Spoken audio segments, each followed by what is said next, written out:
তো হ্যালো বন্ধুরা, কেমন আছেন সবাই? আশা করছি প্রত্যেককে খুব ভালো আছেন। তো গতকালকে রেডমি ভারতের বাজারে তাদের রেডমি নোট 10 সিরিজের আরও একটি স্মার্টফোন কিন্তু লঞ্চ করেছে। সেটি হলো রেডমি নোট 10 লাইট। আর এই ফোনটা কিন্তু কোনো নতুন ফোন নয়, এই ফোনটা আসলে আগের বছরের যে রেডমি নোট 9 প্রো এই ফোনটিকেই নতুন নাম দিয়ে লঞ্চ করা হয়েছে। আর এই ফোনটা আগামী 3 অক্টোবর অর্থাৎ যেদিন থেকে অ্যামাজনে সেল স্টার্ট হবে সেদিন থেকে কিন্তু এই ফোনটিকে পাওয়া যাবে। তো আজকের এই ভিডিওতে এখানে এই ফোনটি থেকে কি স্পেসিফিকেশন দেওয়া হয়েছে এবং এই সময়ে এই ফোনটিকে কেন লঞ্চ করা হয়েছে এবং এই ফোনটি কি আদৌ বাংলাদেশের বাজারে যাবে এবং যদি যায় সেক্ষেত্রে কত দামে যেতে পারে, সমস্ত কিছু নিয়ে আজকে আলোচনা করব। তো সেই জন্য ভিডিওটি শুরু থেকে শেষ পর্যন্ত অবশ্যই দেখবেন। আর ভিডিও ভালো লাগলে একটি লাইক করে দেবেন এবং চ্যানেলটি সাবস্ক্রাইব করে পাশে থাকা বেল আইকনটি অবশ্যই প্রেস করে রাখবেন। আসুন আজকের ভিডিও শুরু করি।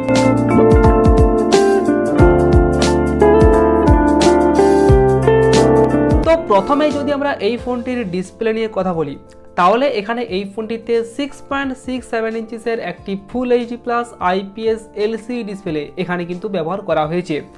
আর আমরা কিন্তু রেডমি নোট 10 সিরিজের প্রতিটা ফোনেই অ্যামোলেড ডিসপ্লে পেয়েছি, কিন্তু এখানে এই ফোনটি থাকছে নর্মাল আইপিএস এলসিডি ডিসপ্লে। আর এই ডিসপ্লেটা কিন্তু আগের মতোই মিডিলে একটি সিঙ্গেল পাঞ্চলের সাথে আসছে এবং এখানে আশা করা যায় এই ডিসপ্লেতে নর্মাল 60 হার্জের রিফ্রেশ রেট দেওয়া হয়েছে। তবে এখানে অবশ্যই 90 হার্জের রিফ্রেশ রেট ব্যবহার করা দরকার।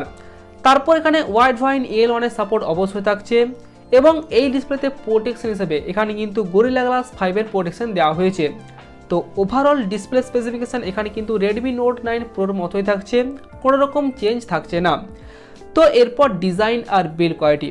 তো এখানে এই ফোনটির ব্যাক সাইডে একটি গ্লাস ব্যাক প্যানেল ব্যবহার করা হয়েছে এবং সাইডের যে ফ্রেমটি থাকে সেখানে কিন্তু প্লাস্টিক থাকছে। আর ডিজাইন নিয়ে যদি কথা বলি তাহলে এখানে রেডমি নোট 9 প্রোর মতোই হুবহু একটি ডিজাইন থাকছে, কোনো রকম চেঞ্জ কিন্তু থাকছে না। এখানে ব্যাক সাইডে ওই মাঝখানে স্কোয়ার শেপের কোয়াড ক্যামেরা সেটআপ থাকছে এবং বেশ কিছু কালার ভেরিয়েন্টে এই ফোনটা কিন্তু লঞ্চ করবে। তো এই ফোনটা মূলত 4GB 64GB, 4GB 128GB এবং 6GB 128GB এই তিনটি র্যাম ও রম ভেরিয়েন্টে লঞ্চ করেছে।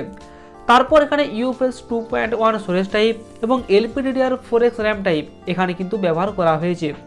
তো এরপর যদি আমরা এই ফোনটির পারফরম্যান্স নিয়ে কথা বলি, তাহলে এখানে এই ফোনটিতে স্ন্যাপড্রাগনের 720G এই প্রসেসরটি ব্যবহার করা হয়েছে। আর এই প্রসেসরটি কিন্তু 8 ন্যানোমিটারের তৈরি। তো এই প্রসেসরটি কিন্তু খুবই ভালো অপটিমাইজড একটা প্রসেসর, বিশেষ করে বাজেট সেগমেন্টে এটা কিন্তু খুবই পাওয়ারফুল একটা প্রসেসর। তো আপনি যদি এখানে ডে টু ডে লাইফে নর্মাল ইউজ করেন সেক্ষেত্রে তো অবশ্যই ভালো একটা পারফরম্যান্স পেয়ে যাবেন। তারপর আপনি এখানে গেমিং মাল্টিটাস্কিং খুব ভালোভাবে করতে পারবেন। তো এরপর এই ফোনটির ক্যামেরা। তো এখানে এই ফোনটিতে হুবহু আগের মতোই কিন্তু ক্যামেরা সেটআপ থাকছে। এখানে ব্যাক সাইডে থাকছে কোয়াড ক্যামেরা সেটআপ এবং যার মধ্যে প্রাইমারি ক্যামেরা হলো 48 মেগাপিক্সেলের এবং তার সাথে এখানে 8 মেগাপিক্সেলের একটি আলট্রা ওয়াইড অ্যাঙ্গেল লেন্স, তারপর 5 মেগাপিক্সেলের একটি ম্যাক্রো লেন্স এবং 2 মেগাপিক্সেলের একটি ডেপথ সেন্সর এখানে কিন্তু ব্যবহার করা হয়েছে। এবং এই ফোনটির ফ্রন্ট সাইডে থাকছে 16 মেগাপিক্সেলের একটি সেলফি ক্যামেরা।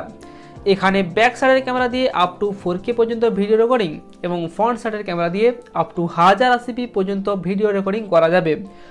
আর এরপর যদি আমরা এই ফোনটির ব্যাটারি সেগমেন্ট দেখি, তাহলে এখানে এই ফোনটিতে 5020 mAh একটি ব্যাটারি ব্যবহার করা হয়েছে এবং তার সাথে 18 ওয়াটের একটি ফাস্ট চার্জার এখানে কিন্তু বক্সের মধ্যে দেওয়া হয়েছে। এবং এখানে এই ফোনটিতে সাইড মাউন্টেড ফিঙ্গারপ্রিন্ট সেন্সর ব্যবহার করা হয়েছে। তারপর ফেস আনলকের সুবিধা অবশ্যই থাকছে এবং এর সাথে সাথে এখানে type C port, 3.5mm headphone jack এবং dedicated micro SD card slot এখানে কিন্তু ব্যবহার করা হয়েছে। তবে এখানে কিন্তু কোনো রকম ডুয়াল স্টেরিও স্পিকার থাকছে না। তো মোটামুটি এই সমস্ত স্পেসিফিকেশন দিয়ে রেডমি নোট 10 লাইট এই ফোনটা কিন্তু লঞ্চ করেছে। তো ওভারঅল যদি দেখা যায় তাহলে এখানে কিন্তু হুবহু রেডমি নোট 9 প্রো বা পোকো M2 প্রো এই ফোনটির মতো সমস্ত স্পেসিফিকেশন দেওয়া হয়েছে, কোনো রকম চেঞ্জ থাকছে না। আর এই ফোনটি ভারতের বাজারে লঞ্চ করার পিছনে আমার মনে হয় একটাই কারণ থাকতে পারে, যেহেতু আগামী বেশ কিছুদিনের মধ্যেই ফ্লিপকার্ট আর অ্যামাজনে সেল শুরু হতে চলেছে।